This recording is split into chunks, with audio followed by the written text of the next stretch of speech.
versículo 12. Dice: al día siguiente, cuando salieron de Betania,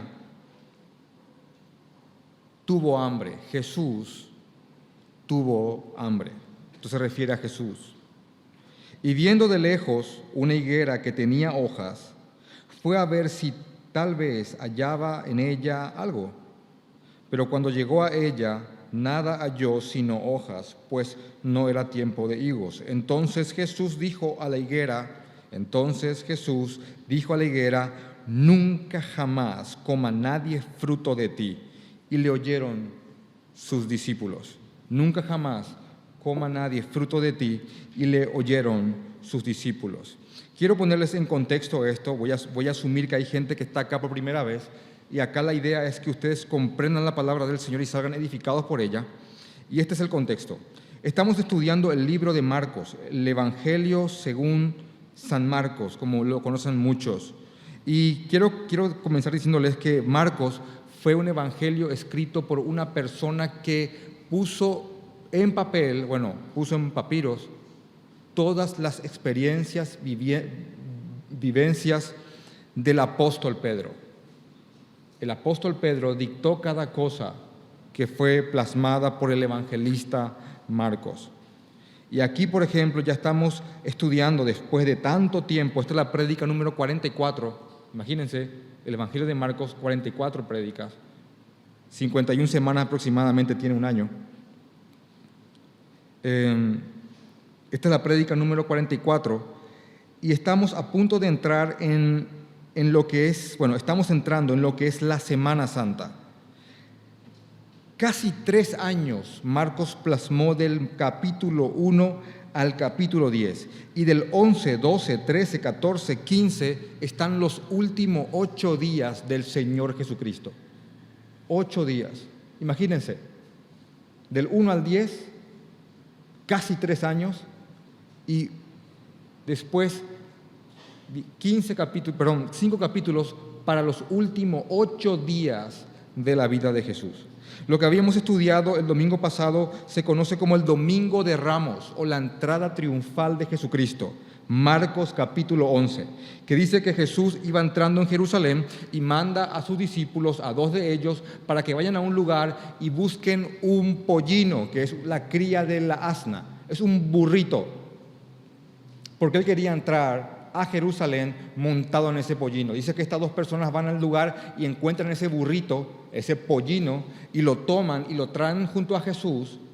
Dicho sea de paso, dice el texto que le preguntaron para qué lo llevan y ellos dijeron, el Señor lo va a usar y lo va a devolver después, y la gente le dejó que lo lleven, y llevan el pollino junto a Jesús, y Jesús monta ese pollino, ese asno pequeño, y entra a Jerusalén no montado en un caballo, como un gran mariscal, no rodeado de una guardia pretoriana o una guardia imperial, sino que rodeado de 12 hombres comunes y corrientes con otros discípulos más que estaban con ellos, y él entrando montando en un pollino, no en una alfombra roja, pero sí en muchos mantos que se pusieron por el camino para que él pase junto con palmas y ramas, para hacer una entrada triunfal a Jerusalén. Y la gente lo vitoreaba y gritaba Hosana, que significa salve ahora, sálvanos ahora, y daban gracias porque ya venía el reinado de David.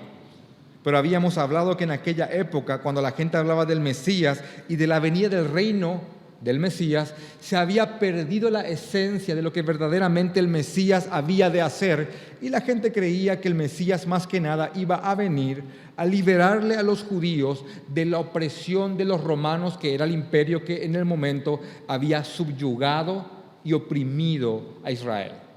Entonces ellos convirtieron la idea del Mesías más que nada en un libertador político, en un líder político, no en un libertador espiritual de las cadenas del pecado. Todo el mundo esperaba eso. Entonces, cuando la gente vitoreaba a Jesús, la mayoría de ellos estaba vitoreando un falso concepto de lo que iba a ser el rey. Y Jesús era verdaderamente el rey que no esperaban. Repito, ellos esperaban un líder político, un caudillo, pero no es lo que Jesús vino a hacer. Él no vino a implantar un reino terrenal, sino que un reino espiritual, que va a trascender terrenalmente, sí, pero primeramente es espiritual. Entonces Jesús entra un domingo, Domingo de Ramos se le suele decir, para que entiendan bien, estamos acá estudiando la Semana Santa, y no hace falta que sea la Semana Santa para meternos en esto. Tampoco hace falta que sea diciembre para hablar de la Navidad. Entonces, acá Jesús entra el domingo a Jerusalén y al día siguiente es lo que estamos leyendo ahora. La maldición de la higuera. Entonces, al día siguiente, por eso dice en Marcos capítulo 11, versículo 12, al día siguiente, cuando salieron de Betania, Jesús tuvo hambre. Dice el texto, tuvo hambre. Jesús, un hombre corporalmente común y corriente, en él habitaba corporalmente toda la plenitud de la deidad. Jesús es Dios hecho carne, el misterio uno de los misterios más profundos de todo el universo. Si te pones a pensar bien en eso, realmente te vas a dar cuenta que no vas a comprenderlo profundamente lo que eso implica.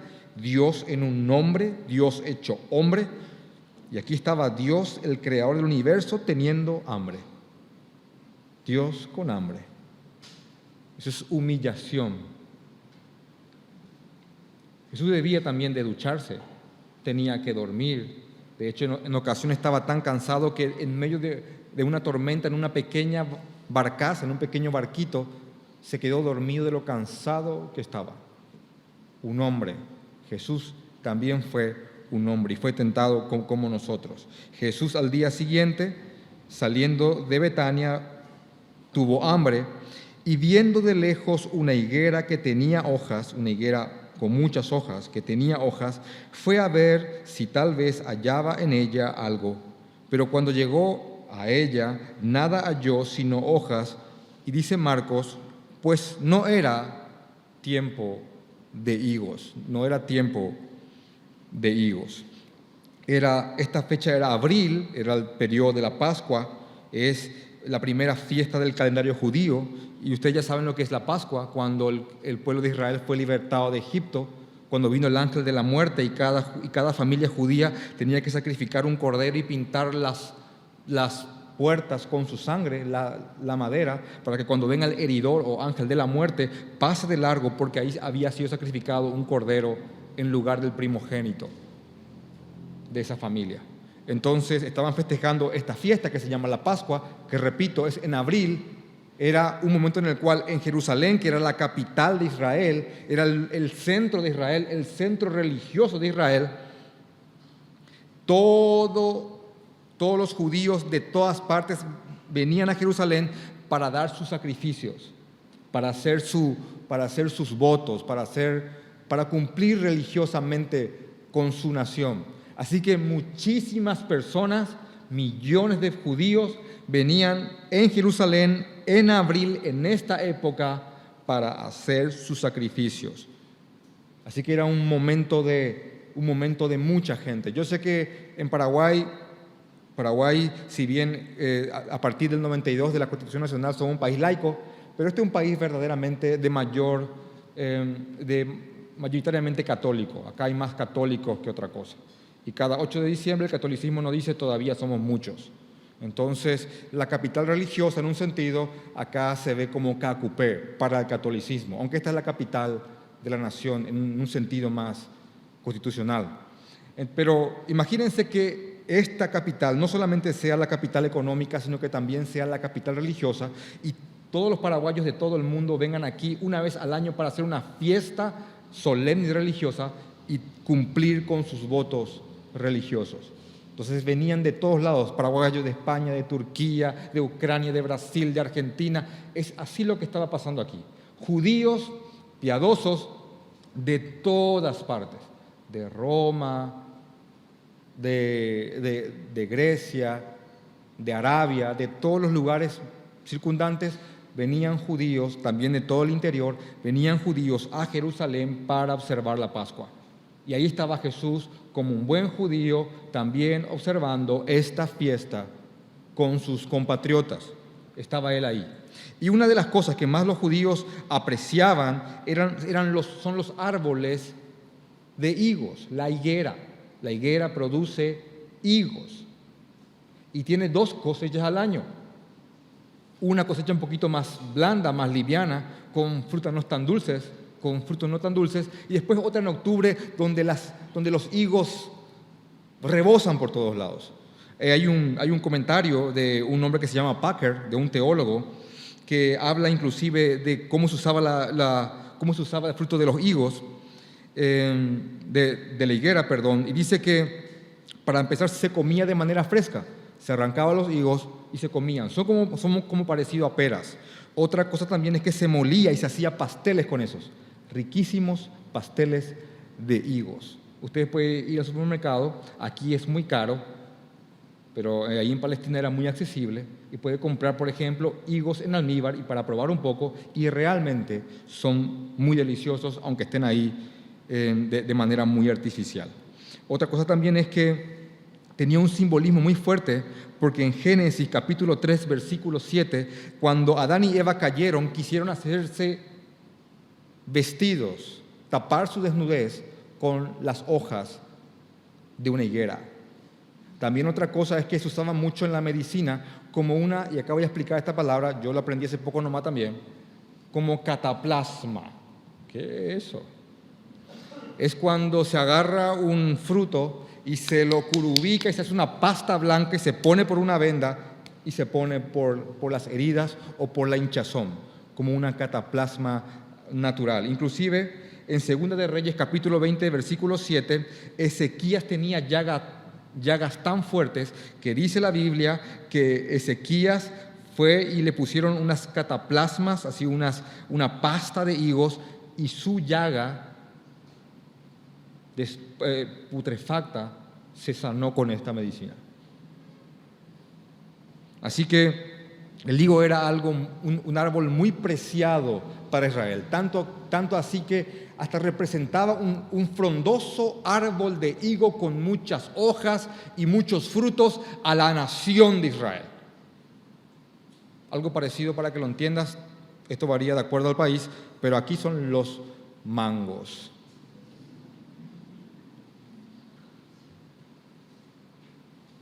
Un frondoso árbol de mango que no para de dar fruto. No, de verdad, ¿saben cuánto cuesta un mango en Alemania? Yo fui a un supermercado ahí, en una etapa de mi vida clandestina, que me la di de mochilero. Y fui a Alemania y miré cuánto costaban unos mangos. Yo dije, si traigo mango en mi mochila, 20, acá me pago algo. Cuesta caro.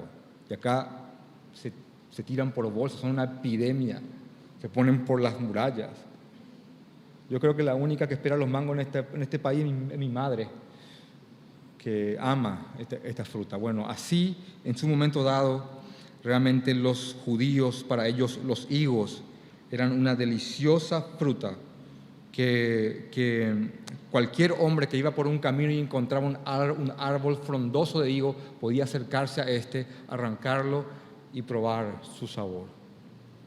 Así son los higos. Ahora pasa aquí que, si bien Marcos dice que todavía no eran época de higos, de las frutas grandes, dice que en esta época los árboles podían tener unas pequeñas frutitas que eran comestibles, brevas también dicen los comentarios, que uno podía ir a acercarse a un árbol así bien frondoso con muchas hojas y podían haber así unas cuantas frutitas que eran comestibles. Jesús fue porque tenía hambre y se acercó a este árbol y no halló ninguno de estos frutos. Dice que él maldijo a ese árbol. Ahora, hay que entender que lo que Jesús está por hacer, que lo que Jesús hizo ahí es una parábola escenificada. Una parábola escenificada. Él está enseñando algo. ¿Cómo uno va a enojarse con un árbol porque no está dando fruto, al menos que esa enseñanza o ese hecho tenga un contenido mucho más profundo? ¿Cómo? Un árbol no razona, un árbol no tiene voluntad. Un mango no dice en diciembre, hoy no voy a, este año no voy a dar mangos. No tienen voluntad. Entonces hay que entender que en este hecho de Jesús, en este milagro, ¿por qué milagro? Porque es un hecho sobrenatural. Porque cuenta que después que el Señor maldice a esta higuera después se seca. Se seca. Nunca más nadie consuma un fruto tuyo. Y la higuera automáticamente empezó a secarse. Frente a sus discípulos y gente que le estaba siguiendo, el Señor estaba mostrando algo sumamente profundo para la nación de Israel. Y esto es lo que queremos estudiar hoy. Queremos meternos hoy en el texto. Hermanos, les voy a mostrar bíblicamente cómo en la época de Jesús existía una Israel religiosa, ritualista, muerta, que practicaban en forma muchos de los ritos que el Señor les había dado. Inclusive, como si eso no fuese suficiente, ellos habían agregado otros ritos más, porque cuando más ritos practicaban, ellos más se sentían santos. Y era una iglesia, y era un pueblo que cumplía con el Señor en las formas, pero su corazón estaba totalmente alejado de Él. Y quiero mostrarles cómo es posible convertir una casa de oración en una cueva de ladrones. ¿Cómo es posible que se pueda convertir una casa de oración en una cueva de ladrones? Este no es un templo, para manejar bien la terminología bíblica. El templo real está en Israel y ahora está destruido. El templo es el lugar en el cual el judío iba y hacía sus sacrificios. El sacerdote iba y mataba un cordero, por ejemplo, para una fiesta que se llama la fiesta de la expiación, para cumplir el rito. Esta es una iglesia y este es un auditorio. Y la iglesia en verdad somos nosotros. Si ahora nos levantamos todos juntos y vamos y nos ponemos en una placita, bueno, ahí está reunida la iglesia ahora. Aquí no hay nada. Mañana podemos desalquilar este lugar y puede venir acá a ponerse una venta, un lugar de venta de repuestos, de amortiguadores, de rulemanes, un restaurante, y ya no es la iglesia. Realmente toda la iglesia, como cuerpo, en unión, son templo. Ni siquiera dice templos, porque no somos muchos templitos. Somos templo. Somos en plural, en singular, templo del Espíritu Santo. Ya el templo hecho por mano de hombre ya no está vigente. Ya no está vigente. Ya no hay sacrificios que hacer. Ya no hay corderos que matar. El templo hoy día somos nosotros, el cuerpo de Cristo, la iglesia. Pero sí, en esta época, porque todavía no había comenzado la iglesia como tal, aquí estaba el templo del Señor, una casa de oración. Eso también puede llamarse casa de oración, pero este era el templo del Señor, el que Él había mandado por sus profetas para que sea diseñado tal cual como Él lo quería. Y acá estaba el templo del Señor.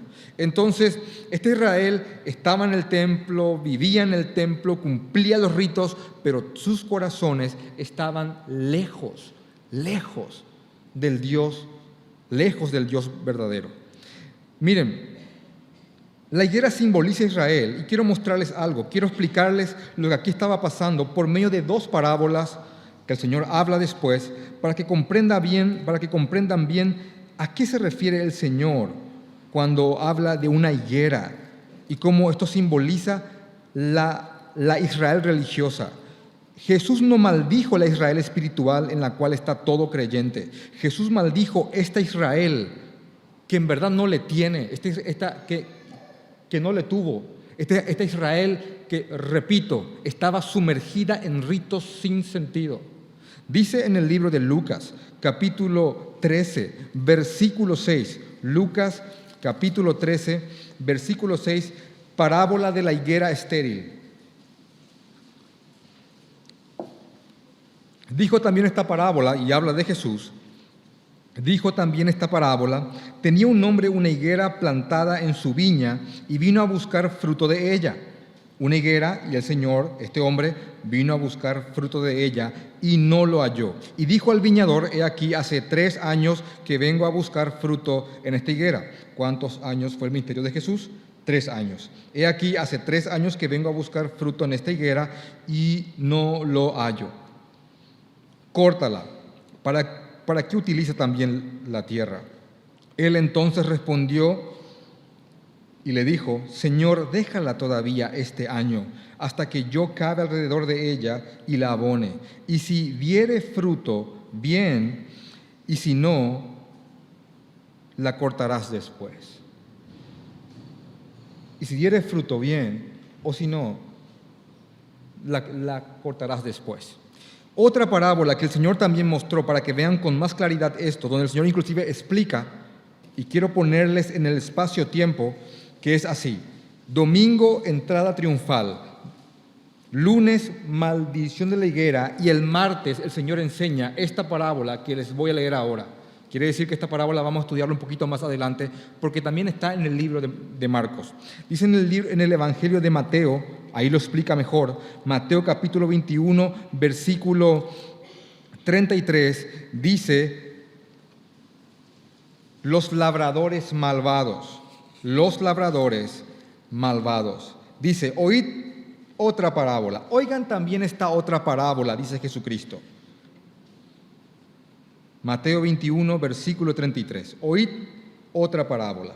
Hubo un hombre, padre de familia, el cual plantó una viña, la cercó de vallado, cavó en ella un lagar, edificó una torre y la arrendó a unos labradores y se fue lejos.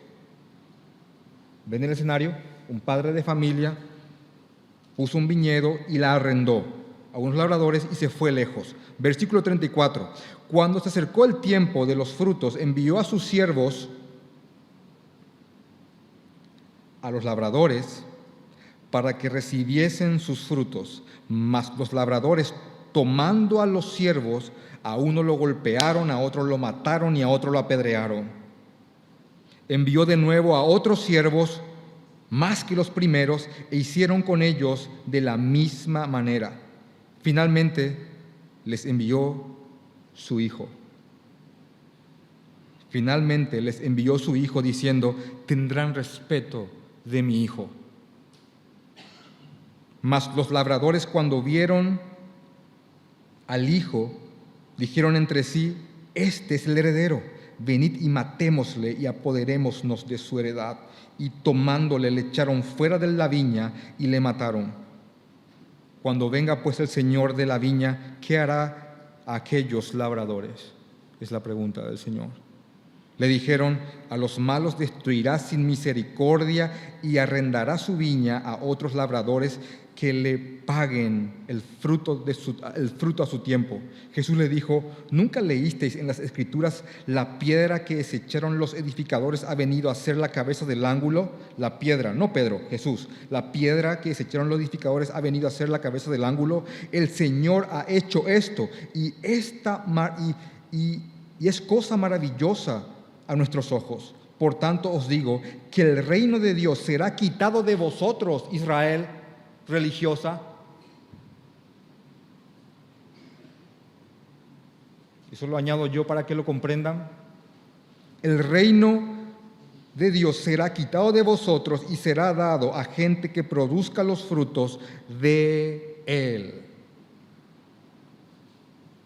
A esta cúpula religiosa que lucraba con el Señor,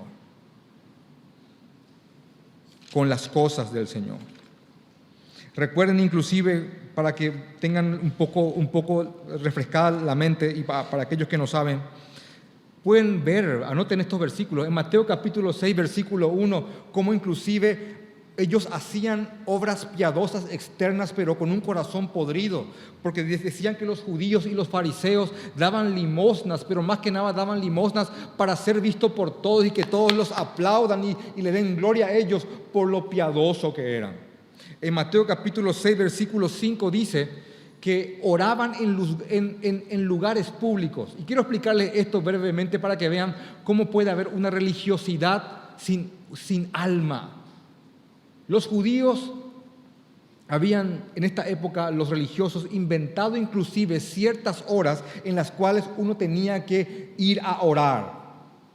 Entonces estos hombres calculaban las horas de oración para que justo les toquen lugares públicos, para que ellos oren ahí en las esquinas públicas para ser visto por todos. De ahí el contexto de ese texto de Mateo. Entonces supongamos que yo estoy en el Shopping del Sol y yo, como buen religioso, tenemos una tradición de orar a las 5 de la tarde. Entonces yo pesco ahí en el patio de comida del Shopping del Sol a las 5 de la tarde, cuando está todo el mundo ahí merendando, y yo me arrodillo ahí y empiezo a alabar a Jehová para que todos digan: ¡qué religioso que es ese hombre!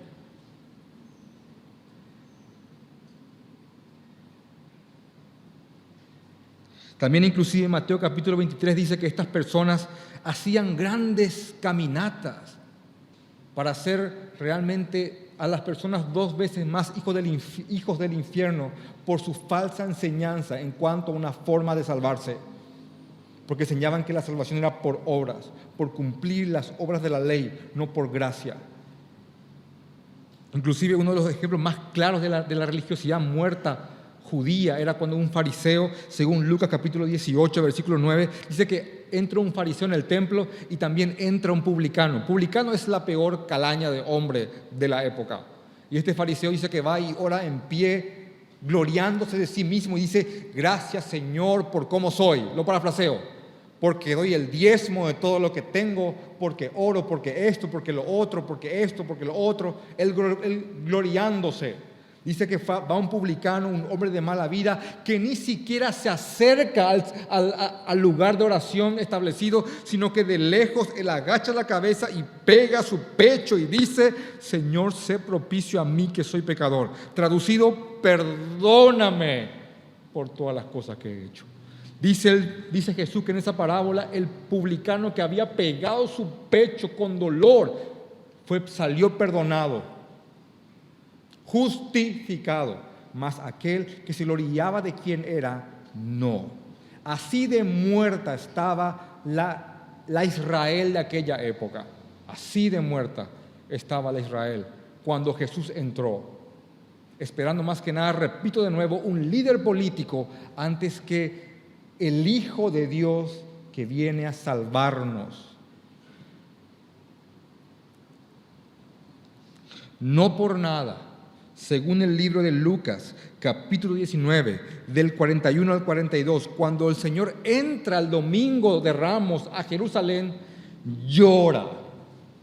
Jesús lloró. Lucas, capítulo 19, del 41 al 42, ese domingo que Jesús entró, el día anterior de la maldición de la higuera. 19, 41 y 42. Cuando llegó cerca de la ciudad, al verla, lloró sobre ella, diciendo: oh, si también tú conocieses, a lo menos en este tu día, lo que es para tu paz, mas ahora está encubierto de tus ojos.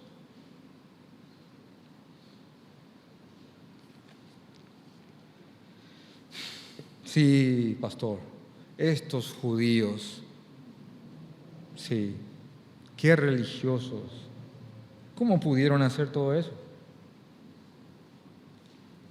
Y acá está el volteo de la tortilla. Dice el libro de Primera de Corintios, capítulo 10, versículo 11, hablando de Israel y de todas sus faltas. Inclusive pueden leer a partir del versículo 1 en un momento dado que todas aquellas cosas que le acontecieron a Israel están puestas como ejemplo a nosotros. Primera de Corintios capítulo 10, versículo 11, y estas cosas les acontecieron como ejemplo y están escritas para amonestarnos a nosotros, a quienes han alcanzado los fines de los siglos. Hermanos, nosotros no tenemos un templo como Israel lo tuvo. No tenemos ese templo. No tenemos esos sacrificios. No hay oblaciones, no hay ofrenda de cereales. No hay que matar un carnero una vez al año en simbolismo de nuestro pecado. No hay que pagar anualmente a la iglesia un impuesto por el servicio religioso y muchas otras leyes más que han perecido porque eran de concepto ritual. No estamos sometidos a una ley, por ejemplo, de tener la ropa de 100% de un material natural. ¿Saben que si uno tenía algo artificial, poliéster, era pecado en aquella época? Era pecado también afeitarse la barba, a menos que te lo haga una persona. Era inclusive pecado para alguien que se consagraba a un voto que se llamaba el nazareato, cortarse el pelo, de ahí que Sansón era un melenudo. Y muchas otras cosas más. 613 leyes, hermanos. No son 10 mandamientos nomás. Por favor, averígüenlo. Y si bien hoy no tenemos un templo tal cual como Israel lo dijo, como Israel lo tuvo, es posible convertir una casa de oración en una cueva de ladrones. Yo les pido en el nombre de Jesús que realmente aquellos que son nuevos y justo te tocó esta prédica, puedas ver el amor con el cual te estoy diciendo estas cosas. Y aquellos que son de esta casa de oración, que son miembros de esta congregación, que se conviertan y se mantengan firmes velando por la consagración de la iglesia. Después de Jesús, en el libro de Marcos, capítulo 11, del 12 al 14, maldice simbólicamente a esa Israel religiosa con esta metáfora escenificada de una higuera que no estaba dando frutos. Va rumbo al templo de Jerusalén, la central de esta actividad religiosa muerta. Va al templo de Jerusalén. Y dice el pasaje, purificación del templo. Dice Marcos capítulo 11, versículo 15, vinieron pues a Jerusalén y entrando Jesús en el templo, comenzó a echar fuera a los que vendían y compraban en el templo y volcó la mesa de los cambistas y las sillas de los que vendían palomas y no consentía que nadie atravesase el templo llevando utensilio alguno. El templo de Israel, este templo que le fue dado a Israel, por favor, présteme atención, era un lugar rectangular que tenía un lugar en el cual se hacían los sacrificios, pero había un patio grande, había un patio enorme que se llamaba el patio de los gentiles o el atrio de los gentiles. Alguien que no era judío podía entrar hasta ahí, pero más de ahí un no judío no pasaba. Solamente judíos y sacerdotes podían entrar al lugar santísimo para ofrendar al Señor. En un momento dado hubo tanta consagración en ese lugar que si un sacerdote no entraba consagrado al lugar santísimo, caía muerto en el acto. Inclusive dice la Biblia que le ponían campanitas al sacerdote para entrar en el lugar santísimo, ahí en lo más profundo y sagrado del templo, para ofrendar el sacrificio al Señor. Y si por ahí él entraba, ahí se escuchaba clink, clink, clink, clink, la campanita, y porque él se estaba moviendo, haciendo todo el ritual. Y de repente las campanitas dejaban de sonar y le tiraban con una cuerda y decían, bueno, este no entró consagrado. Así de importante era el templo para el Señor, como un simbolismo de lo que habría de ser la iglesia. Imagínense. Ahora lo que estaba habitando el Espíritu de Dios en lo más profundo de ese lugar, en lo más sagrado, hoy bíblicamente está en nosotros, metafóricamente en nuestros corazones. Y este lugar, esta casa de oración que David lo soñó edificarlo, pero a Salomón se le dio la gracia. Este lugar, casa de oración, hoy día estas personas lo habían convertido en una cueva de ladrones. Imagínense, entra Jesús y empieza a echar, y dice, empieza a echar a los que compraban y vendían cosas, volcó la mesa de los cambistas. ¿Por qué cambistas en un templo? Cambio. ¿Por qué? ¿Por qué? Porque el judío tenía que llevar su ofrenda, su corderito, su buey, su cabrita, para dar el sacrificio, y él tenía que criarlo de manera perfecta. Y el más perfecto de sus animales, un judío tenía que seleccionarlo y dar lo mejor a Jehová. ¿Qué pasaba?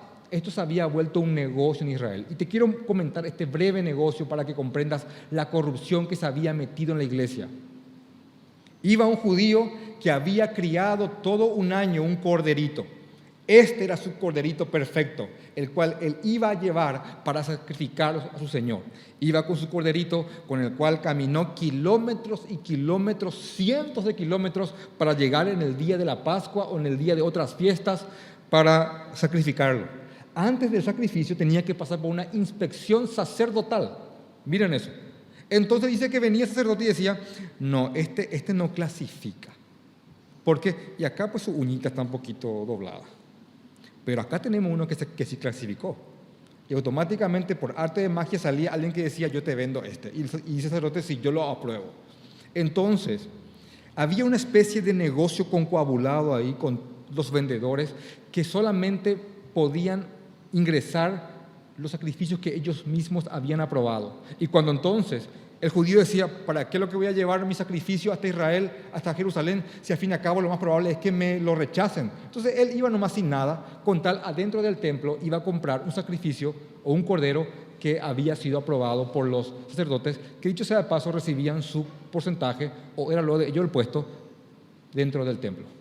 Pero cuando sacaba la persona, dice, bueno, ¿cuánto es lo que cuesta tu corderito o tu cabrita? Decía, no podés pagar con moneda romana porque tenés que pagar con moneda del templo. Pero acá hay un cambista, ¡paz! Aparecía el cambista. Entonces, el cambista te reventaba. Agarra, porque te reventaba. Te hablo bien paraguayo. Después, con lo que te cambiaron a la cotización que yo quería, porque no había una página para decir cuánto está ahora la moneda de Jerusalén. No, este tiene que ser, no, te jugaban lo que ellos querían. El cambista te compraba el dinero, y vos con el dinero que te ibas, comprabas tu ofrenda. Y por ahí, si eras muy pobre, había también las palomas, que eran la ofrenda de la gente con no poder adquisitivo. Así que estos tenían para todos los bolsillos. Y convirtieron de la iglesia del Señor una cueva de ladrones. Por favor, en el nombre de Jesús, ustedes pueden ver que hay iglesias que hacen exactamente hoy lo mismo con las cosas del Señor. Es lo mismo. Se cambió de producto, pero es la misma esencia pecaminosa de hombres fatuos que usan el cuerpo de Cristo como una mercadería, vendiendo aceites milagrosos, cuadros pintados en momentos ungidos. Porque eso es algo que vi que no pude creer. Mientras la alabanza en una congregación, un hombre empieza a pintar un cuadro. Según este hombre dice que la música tiene una esencia, una unción, perdón esa es la frase, que se impregnó en la pintura fresca de tal manera que toda la unción de ese momento está en ese cuadro. ¿Cuánto cuesta? $3,000. El catolicismo ya lo hizo con la indulgencia. Ustedes han visto alguna vez la película de Martín Lutero, que realmente está muy bien personificada. Cuando vendían el huesito de Santo Tomás, Increíble, Santo Tomás tenía 800 huesos. No.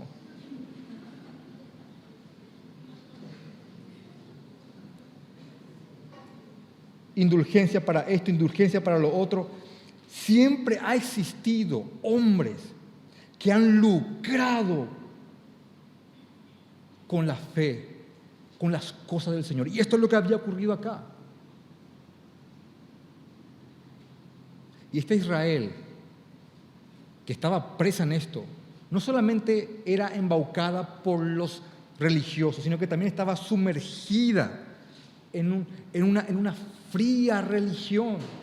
Por eso el Señor les dijo que el reino va a ser quitado de ellos y va a ser dado a una Israel de Dios que verdaderamente dé fruto, que es la iglesia de Jesucristo hoy, la Israel de Dios, la cual está compuesta por tanto judíos como gentiles.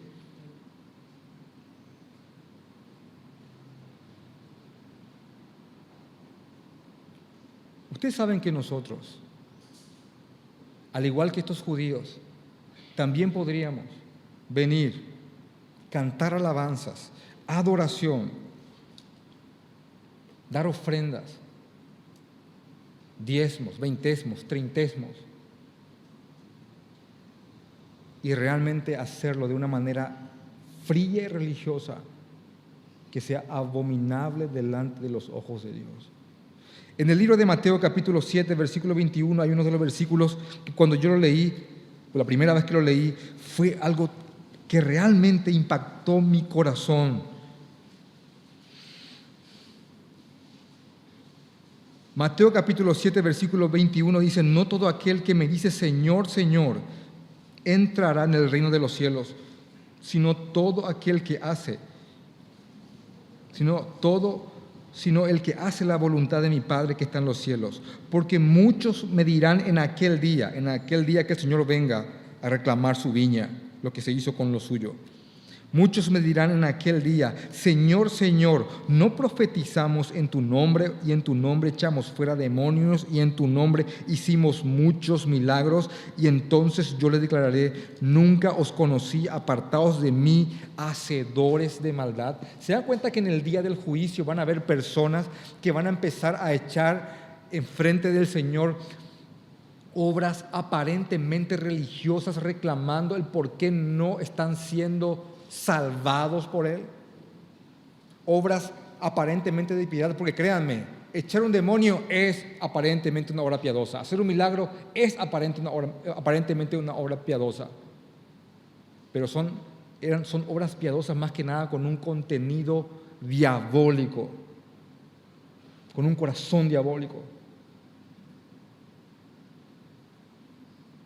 Y el Señor les dice: nunca os conocí, hacedores de maldad. No les dice: ya no te conozco más. No, nunca fuiste mío, nunca te conocí, hacedores de maldad. Ahí, un poquito más adelante, en el libro de Mateo,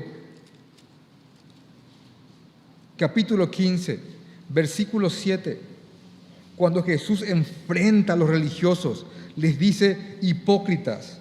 Miren, son palabras de Jesús. Qué fuerte predicó este pastor. Que estoy leyendo la Biblia. Dice acá Jesús mismo hablando a los hipócritas, diciéndoles: hipócritas, bien profetizó de vosotros Isaías cuando dijo, y por favor miren el versículo 8, porque esto es posible. Dice el versículo 8: este pueblo de labios me honra, mas su corazón está lejos de mí, pues en vano me honran. ¿Vieron que puede haber un pueblo que esté honrando al Señor de labios? Hosana, hosana, hosana, hosana, pero con un corazón que esté lejos de ellos. Esta Israel religiosa, en un formato diferente, puede levantarse de una mini manera en iglesias que se han apartado del Evangelio y que son solamente un club social, que cumplen las formas, que vienen a la iglesia, que ofrendan, que van al campamento, que van al torneo de fútbol, que no dicen groserías, que ya no fuman, que ya no toman, que ya no van a discotecas, pero pueden ser personas que estén fríamente sumergidas en moralidad, pero sin sin el Señor Jesucristo.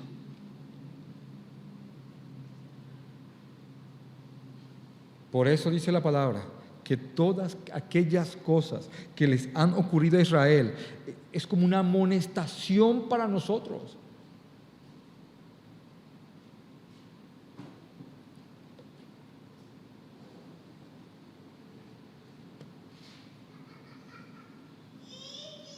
Porque es posible convertir una casa de oración en una cueva de ladrones si ésta se aleja del Señor.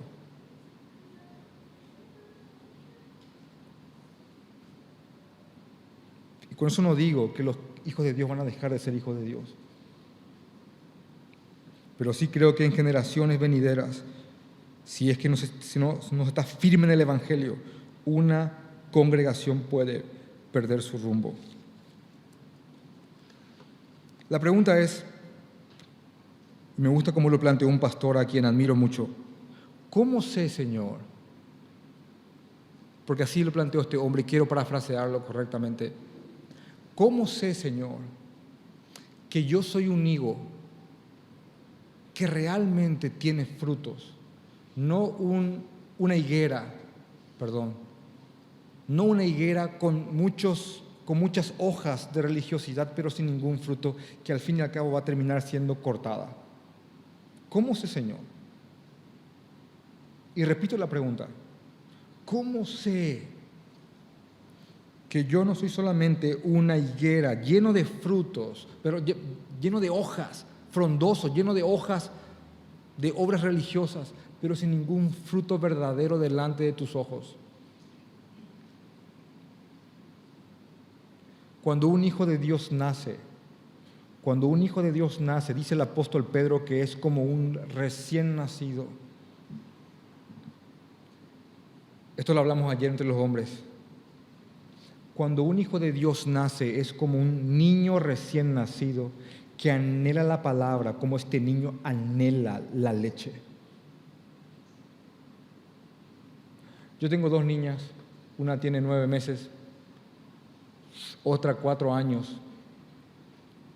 Y cuando nació la primera, se llama Agostina, yo estuve en el lugar, en la sala de parto, y ella nace y empieza a llorar, llora y llora y llora y llora. Después le llevan junto a su madre. Nadie le dijo a esta bebé, bueno, bebé, mírame a los ojos, ahora tenés que succionar el pecho de tu madre. Estaba en ella, ya venía en su mente. Y es increíble ver a un recién nacido cómo está con la boca moviéndola para todos lados, buscando algo que succionar. Le pone el dedo, succiona. Le pone la nariz, succiona. Y un rato y suelta. Esto suelta. Hasta que encuentra a la madre y se prende y se prende. Y hay niños que con tanto fervor amamantan que inclusive lastiman a sus madres al hacerlo. ¿Verdad, señoras? Ustedes saben a qué me refiero. Mi hija ha hecho inclusive que su madre llore mientras ella mamaba con la fuerza con la cual lo hacía. Y espero que nunca lo experimentes, hombre. Porque una vez le tenía a mi hija prendida, estaba sin remera y no te cuento lo que pasó. Y fueron 2 segundos terribles. Y ahí estuvo mi esposa, ¿viste?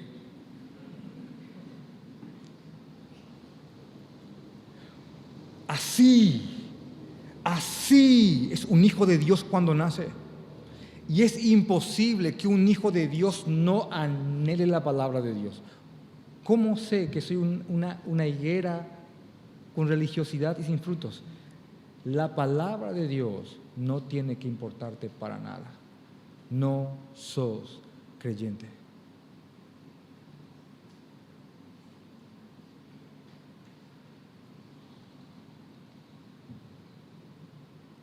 Y en el caso que estés en un periodo en el cual no estás buscando de la palabra de Dios, aunque sea tiene que cumplirse en tu corazón. 2 Corintios capítulo 7, versículo 10, que el Espíritu Santo nos entristece cuando pecamos. Porque hay dos tipos de pecados, los de omisión, los de no hacer, y los de hacer. Y generalmente los pecados de acción nacen y aparecen después de los pecados de omisión. No oro, no me acerco a la palabra de Dios, ¡pam!, caigo en un pecado terrible. Un hijo de Dios debe de anhelar la palabra de aquel que lo salvó. Y si no lo está haciendo, aunque sea, tiene que estar siendo carcomido por dentro por el Espíritu Santo cuando éste le está diciendo: no me estás buscando en mi palabra. Te digo sencillo, aunque sea, tenés que estar sintiéndote terrible por no estar buscándole al Señor en su palabra. Pero no te puede ser indiferente el hecho de que nos te acerques a Él a través de su mayor legado, que es esto.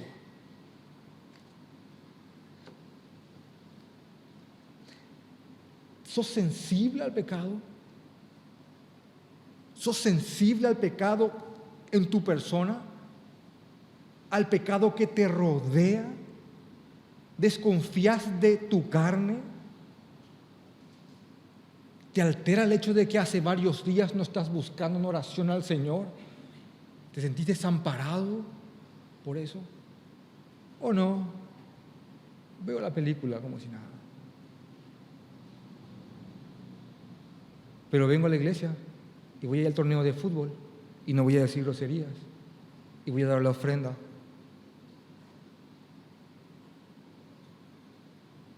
Sí, son hojas.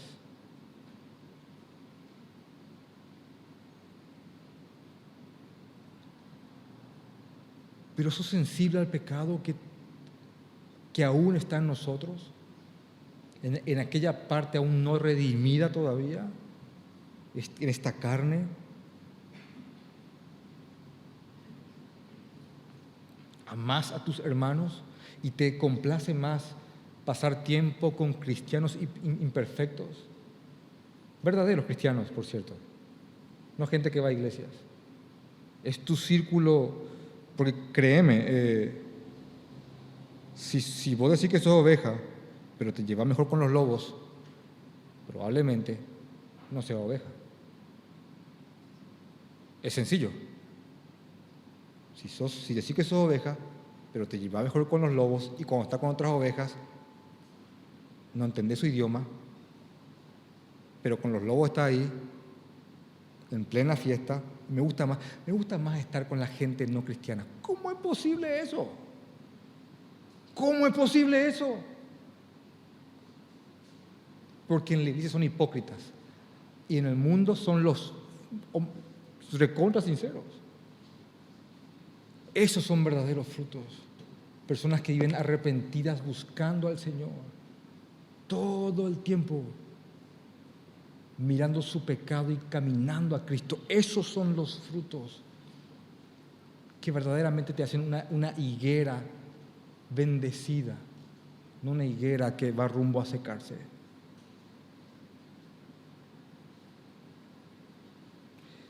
¿Y sabes qué? Otra cosa. Y a vos te hablo, si me podés oír, si tenés oído y me estás oyendo, si esto va a tu corazón y me estás oyendo, no ¿cuándo va a terminar? Tengo hambre. No te hablo a vos no le estoy hablando. ¿O qué es lo que se cree? No, contigo no es, discúlpame, todavía no es tu tiempo y espero que haya un tiempo.